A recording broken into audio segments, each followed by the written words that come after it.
నమస్తే welcome to 99 TV నేను నవీన్ బులెటిన్లో డీటెయిల్స్ చూద్దాం.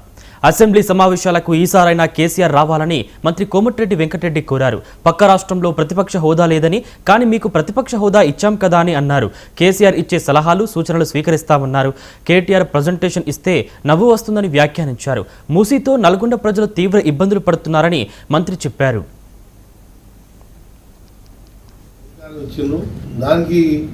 ప్రజా వాళ్ళు ఇచ్చిన తీర్పుని స్వాగతిస్తూ అసెంబ్లీకి రావడం ప్రతిపక్ష నాయకుని బాధ్యత.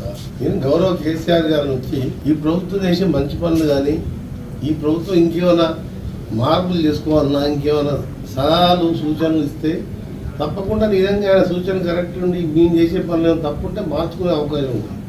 కానీ ప్రతిపక్ష నాయకుడు అసెంబ్లీకే రాకుండా మనొచ్చి ఒక నిమిషం కూర్చొని నేషనల్ యాంథమ్ కాకముందే గవర్నర్ ప్రసంగం మన వచ్చినప్పుడు నేషనల్ యాంథమ్ కాకుండా వెళ్ళిపోయాడు. ఇమ్మడే సంతాపం వ్యక్తం చేసే వరకు కూడా ఉండలేదు. వచ్చిండు, నేషనల్ యాంథమ్ అయింది. ఆ తర్వాత చనిపోయిన సభ్యులకు సంతాపం వ్యక్తం కాకుండా వెళ్ళిపోయాడు.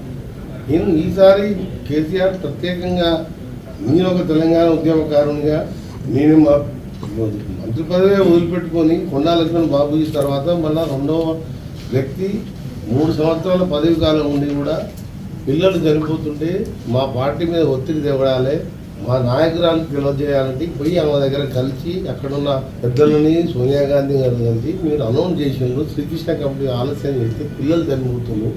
చనిపోతే ఒక మనిషి చనిపోతే ఈ భగవంతుడు కూడా వాపసు తీసుకురాలేడు, మీరు ఎట్లా ఇస్తా అంటున్నారా, తొందరగా వేగవంతం చేయని చెప్పి ఆ ఒత్తిడి తేవడానికి మా పార్లమెంట్ సభ్యులు సొంతంగా సస్పెండ్ అయ్యారు. పార్లమెంట్లో అధికార పార్టీ వాళ్ళు ఎప్పుడు సస్పెండ్ గారు. నాలాంటి వాళ్ళు పదవే వదిలిపెట్టి నేను మళ్ళీ తీసుకోను, తెలంగాణ వచ్చినాక తీసుకుంటే పదవి నాకు అవసరం లేదని చెప్పి నేరుగా గవర్నర్కి ఇచ్చిన. జనరల్గా రాజీనామా అంటే జాతీయ పార్టీలలో కానీ రీజనల్ పార్టీల్లో కానీ ముఖ్యమంత్రికి ఇస్తే ముఖ్యమంత్రి గవర్నర్ గారికి రికమెండ్ చేస్తారు రాజీనామా.